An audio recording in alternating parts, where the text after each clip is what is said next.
menceritakan bahwa di sekolah ini tuh ternyata ada yang namanya. Jadi di bab selanjutnya itu menceritakan bahwa di sini tuh ada sekolah yang berhantu, yang dimana di sekolah tersebut terdapat urban legend yang sangat menyeramkan sosoknya.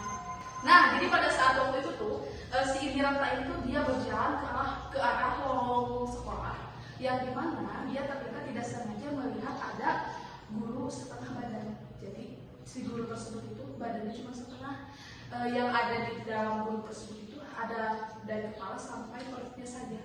Tetapi kakinya tidak ada. Indirata itu menduga bahwa itu adalah mungkin itu gurunya gitu, karena memang mukanya itu tidak familiar ternyata.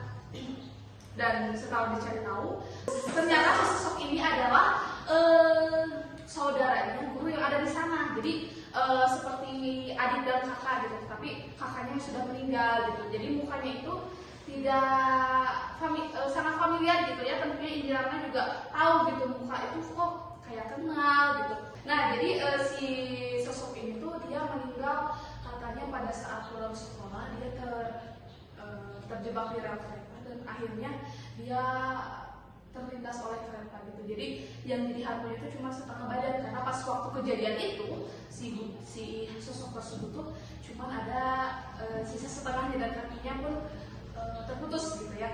Jadilah mungkin gentayangan di sekolah, tapi tidak menakut-nakuti ya, cuma mungkin karena Indirata tuh peka terhadap hal tersebut, jadi dia bisa melihat sosok tersebut gitu.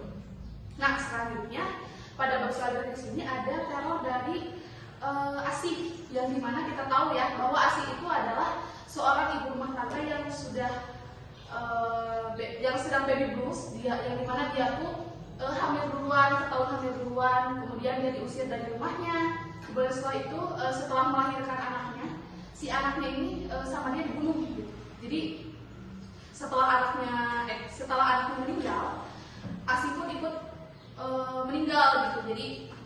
Jadi hantu gitu. Yang dimana si Asih itu meneror Indirata dan juga keluarganya, yang dimana dia ingin meminta tolong, ingin meminta didoakan supaya dia tuh tenang di akhiratnya gitu. Nah, pada bab selanjutnya ada kisah awal kisah bersama Peter CS, yang dimana kita tahu bahwa Peter CS itu ada Hans, William, Jensen, Henry dan juga Peter. Nah, jadi ada 5 hantu ini dikenalkan oleh saudaranya yang bernama Risa Saraswati. Nah, jadi Risa Saraswati ini memiliki 5 teman gaib. Terus Indirata dikenalkan satu-satu gitu. Yang ternyata ada yang suka bermain musik, terus kemudian ada yang suka makan cemilan manis gitu. Jadi Indirata dikenalkan sama sosok-sosok tersebut gitu ya. Nah, selanjutnya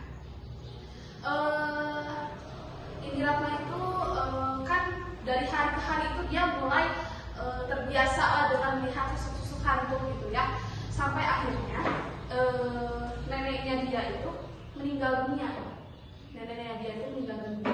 Tapi si nenek ini meninggal dengan keadaan sebetulnya wajar-wajar saja, juga pada umumnya kayak sakit terus kemudian meninggal. Tetapi pas si nenek ini jadi hantu, si nenek ini menjadi hantu yang sangat menyeramkan. Jadi berubah drastis gitu ya.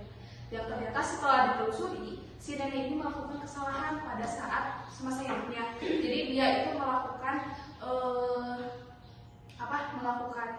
pesugihan, ya pokoknya hal-hal semacam itu yang membuat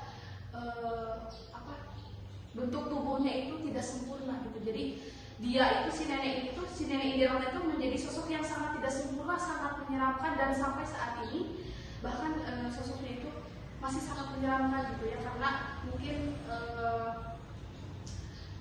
kesalahan dalam pesugihan itu kan sangat merupakan dosa yang sangat besar ya tentunya. Entah itu si nenek ini tidak meminta maaf kepada Tuhan atau bagaimana, tetapi sampai sekarang katanya si sosok itu masih menjadi sosok yang sangat menyeramkan gitu.